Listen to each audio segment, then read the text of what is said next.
Hey, my name is Kaiko, and in this video I'm going to explain some tricks and techniques I used in my promo mix and answer some of your questions regarding acapellas, warping or effects to create some cool mashups and to combine them in a fast-paced mix using ABLETON. So let's start. So this is the project in ABLETON, that's what it looks like.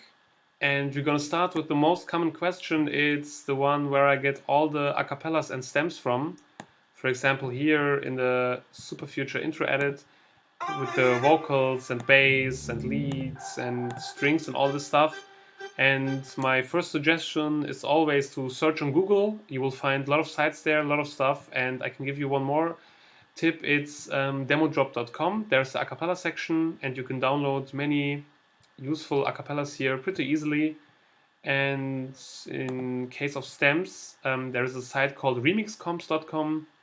You can have an overview of all the remix contests in the internet, and there is always an explanation how to get those stems that I would advise to download them pretty quickly, because when the contest is over they're usually gone. So the first thing I do when all the tracks are in here is to warp them.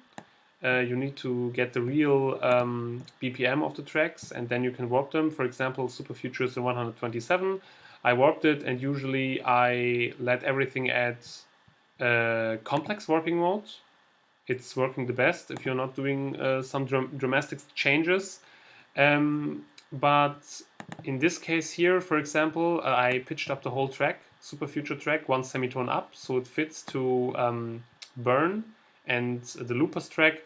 And I used the Pro mode because you can experiment with the performance value here and just look what sounds best and take the value. I always do this with acapellas too. On the Pro mode, for example, here performance is on 100, and this is just for experimenting. You can definitely experiment with all the other modes. You definitely have to choose what sounds best. The other thing that is really important are the two send channels here. There are two reverbs. On the first one is a short reverb, on the second one is a longer one when I need some more tail. And I put them on the send because I use them pretty often. Like here, you can see when the reverb would be off, it would sound like this, just ending really quickly, and when it's on, it's more smooth. And this is something I use pretty often in the mix for all kind of transitions. And also I put a lot of depending on the acapellas, I put reverb on them. For example, here it's -10. Acapellas, most of the acapellas need reverb because they are pretty dry and it sounds just better with the reverb. And if you have some acapellas that are not 100% studio quality, like this one here, Break Free, I also added the Waves one knob fattener on it and boosted a little bit of the low mids to get a little bit more body of the acapella. The next advice I can give is if you play certain edits pretty often in your mixes or in your sets, then it's maybe a smart thing to add some variation to them. For example, the Red Guitar Baby, maybe some of you know, this is a mashup that I used to play pretty often. By now I put it in the mix, but I took away the second drop. It was originally sounding like this. Pretty big roomish, maybe some of you remember. And in this mix, because it doesn't fit into the style, in my opinion, it's more percussive.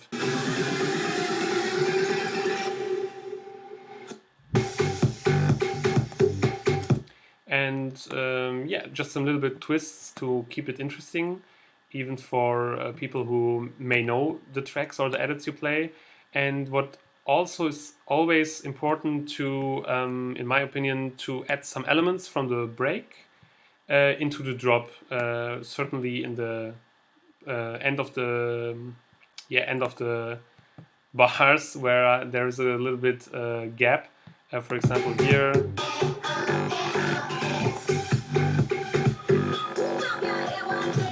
And for example, even here with the heaven one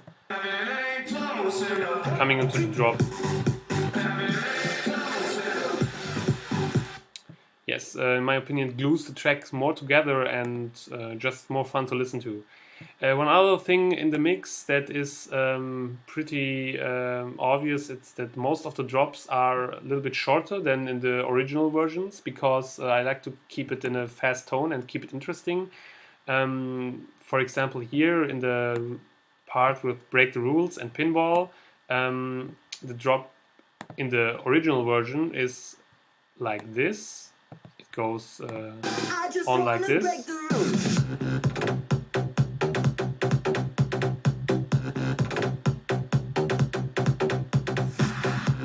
Pretty repetitive, and I made it a little bit quicker to add some more elements on it faster.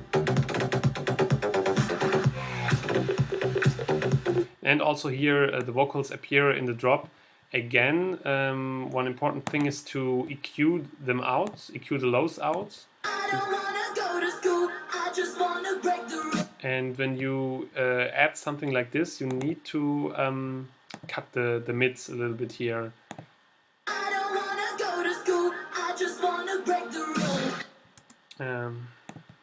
Like this. So they can breathe a little bit more and cut through the mix. Also, yeah, a little bit reverb here. So the next thing I want to talk about is, yeah, if you create some mashups or edits, it's nice when they have meaning, especially with the lyrics. For example, here in the Back to Life edit, there is the classic Back to Life. I used the Clutch Back to Reality remix. I speed it up a little bit and add it to Don Diablo's Back to Life. And you can listen here. And in the part where from Don Diablo the vocals sing Back to Life, I lowered the volume a little bit so it can appear in the mix.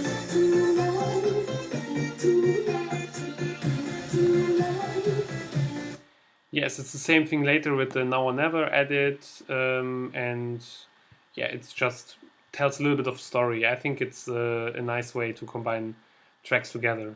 One other thing is if transitions even are not smooth, even if you use reverb, then you can add some sweeps, like this one here in the end. So it's not so dry and the transition is more smoothly.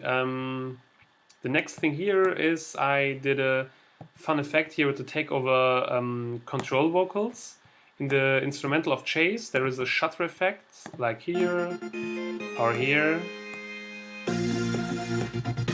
And I made the vocals also shutter, so it glues them more together. For example, it sounds in the vocals. The way I feel when you take hold, it feels the best. And I didn't use VST for that, just simply zoom in and load the volume in the spaces where the shutter is happening, and also added a little bit of ping pong. The way I feel when you take hold, one single touch, it feels the best when you... But of course only in the parts where it's happening. So yes, it's just sounding more fun together. It feels the best when you're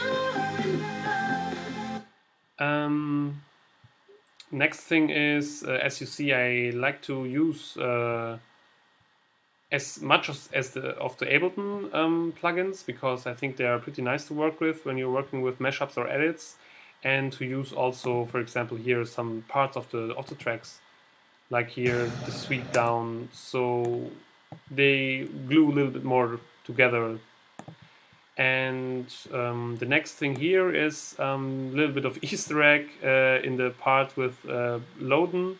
There's a sample coming in here for the drop. It's basically the voice of Mickey Mouse, and it's used in the German version. He says "Oh boy," and it's from the instrumental of the German rapper Haftbefehl. So I think the most of them don't know him, but yeah, it's just a little of fun. Fits really nicely there. Next interesting part here is the bounce a cappella in combination with Loden. Especially this part here. She sings when the weekend comes, and it's the same rhythm as the synth shots in Loden appear here. And the combination just sounds really good.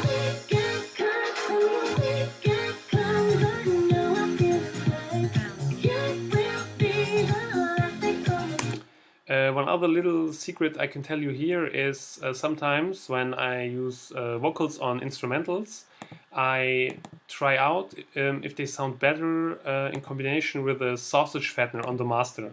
Sausage fattener from Data Live is, I think, one of the most well-known plugins every producer has, and usually you don't use them on finished tracks, but if I take it off here and I take it back on, it sounds a little bit more crispy, and the vocals cut more through the wigs without slowing down the instrumental. So, but you can't use it anywhere because sometimes it gets too crisp and then the quality is just bad. But sometimes it really works really well, only in the part where the stuff is happening, and I think it's a fun tool to experiment with.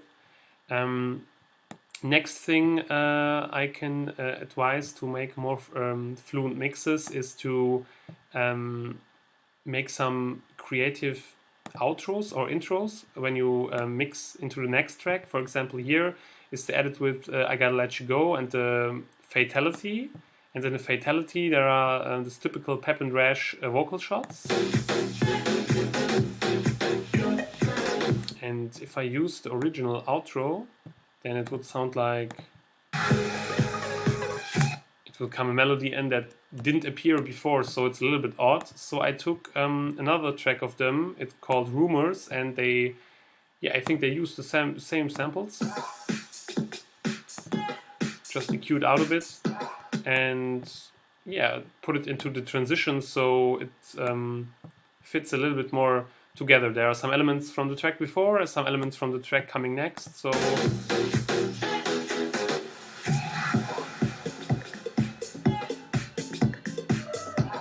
I think it's working pretty nice.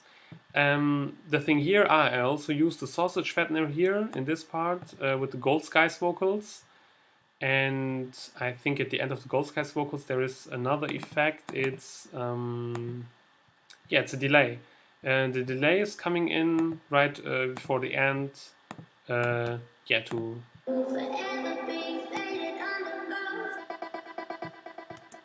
shutter a little bit before the drop kicks into the drop.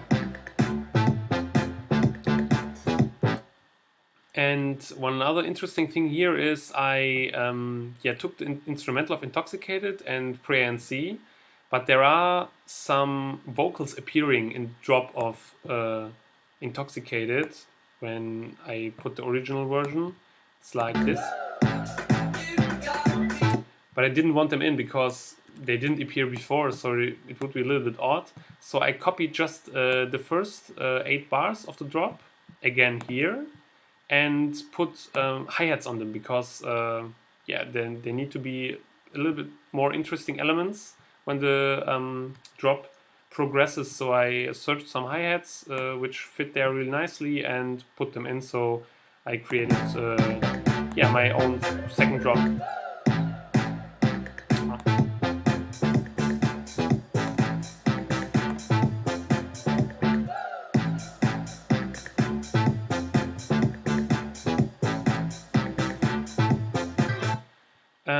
The next thing here is I want to talk a little bit about speed. This track is in 125 BPM, the Intoxicated edit, and the Sunshine track is usually in 120, as you see here.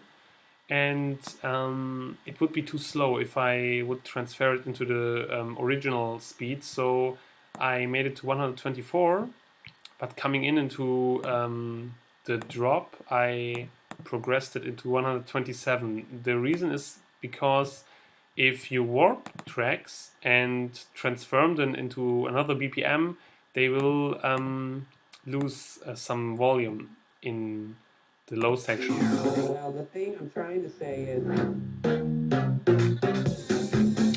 Here it's original, but when I put it, for example, in 124, it would be clipping, as you see here. And that's not good, so usually take it back into the right speed. But with breaks, you can try out. Here I use the tones warping mode because it worked the best without losing any quality, and speed it up a little bit. Also here some elements of the Sunshine tracks in the drop of dive. There are the piano or some part of the vocals. Again here in the next edit with the Kreider remix in combination with Kuaga, there are these vocals. There are straight from the Kuaga remix pack, which I found on Remix Comps, so don't forget to check out this site.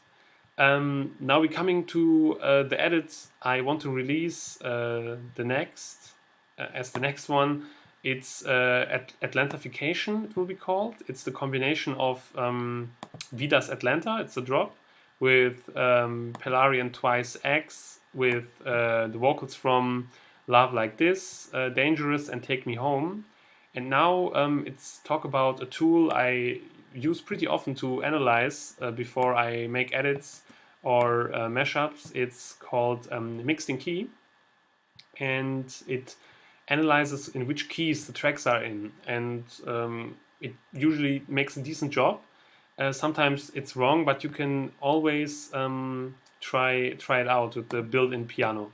So for example, a simple example is the edit with OK, with Habits appearing earlier in the mix. This is OK. And this is Habits. And if you play the piano chords,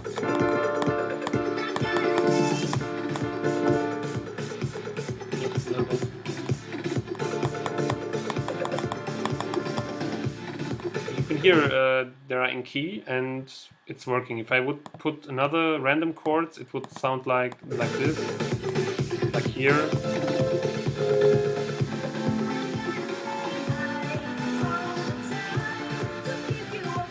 Would just sound odd. So they are obviously in 7A, and I have on my desktop I have this Camelot wheel, which I can always check. 7A is D minor, so the two are working pretty good together. And if you do some more complex edits with different kind of vocals, then usually you need to pitch vocals up or down to have it in the right key. If you don't do that, then you are pretty limited to create some complex mashups. For example, this one, you can see the Atlanta track is in 2A, and X is also in 2A, and Love Like This is also in 2A, so it's all good, but the vocals from Dangerous and from Take Me Home are in 9A, and there where this little board under the Camelot wheel is coming in. It's the keyboard transformation wheel, I guess, where you can see, for example, here we are in 9A, and then you just have to count one semitone up. Then it would be 4, 2 would be 11, and if you go from 9 to 2, you need to tone it one semitone down, which I did. Also here with Dangerous, it's one down, and with Take Me Home, it's also one down. So they are all now in 2A, so it sounds in key and pretty good. And then you can experiment with different instrumentals, vocals, combinations, but always always watch out that it's always sitting in the right place, so it doesn't sound odd. Yeah, that's that. The next thing is sometimes I don't get the acapellas. You can search for hours or days or ask anybody. You don't get the acapellas. This is the case, for example, here at Take You There. I couldn't find the acapellas, but I wanted to do a little trick here. It's you simply, when in some parts where nothing much is happening and you put another track on it, then you can sometimes EQ it out. So here, for example, in this part after the drop,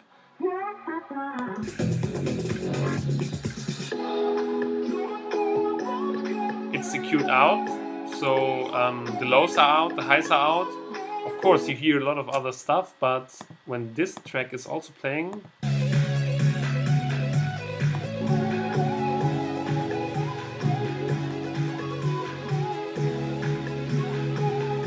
it's not interfering too much. Of course, I lowered down the mids of the Dylan Francis track a little bit, so the vocals here can breathe. And yeah, it's just a nice combination, a little bit of opportunity to try out when you don't find the vocals and you want to mix them up. You can try it a little bit with EQ or filters, and sometimes it works. Then here's a part with the Mario Kart part. Some people were annoyed about it. Some people find it really funny. I think it's really cool because we're now about half the mix through, and I think it's nice to make a sudden change, to have some experimental tracks. Also the next ones are pretty fun in my opinion. So the next thing is here, for example, the On Your Mark. I boosted On Your Mark is on 128 BPM, and I boosted it to 130, so it fits more to Wild Out. You can see here. And because this is really percussive, I used the Beats warping mode. So you can, as I suggested earlier, you can just try out what sounds best without clipping too much. See here, it's all fine. The next thing here is I also couldn't get the Blame acapellas, the real ones. And I think it's not bad because I wanted in this edit the melody of Blame. It's coming in, it's no problem. Also the vocals here are pretty clean up until this part, until the part where he speaks up. There's too much stuff coming in. Of course you have to EQ it a little bit. So and for this case I used the Rehab Trap version. It's in 142 BPM. I slowed it down to 128 and EQ'd it a little bit. Also boosted it again with the fattener a little bit, so the vocals get more body, and it's working. There, it's more clean than the original version, so it worked. And here I used a little bit of tail of the do-it-yourself acapella. So it's a nice combination, and with a little bit of EQ and trying out, it worked. So we got the Night Love mashup left. It's made in a separate project because there is a lot of stuff going on there. I can maybe explain that in another video if you're interested. And in the last part, I have a last tip for you. Sometimes it's better to not warp at all if you are in the original speed, this 128, because this is unwarped, and if you would play this warp just with normal complex settings on warping, it will clip for no reason in the drop. Just watch.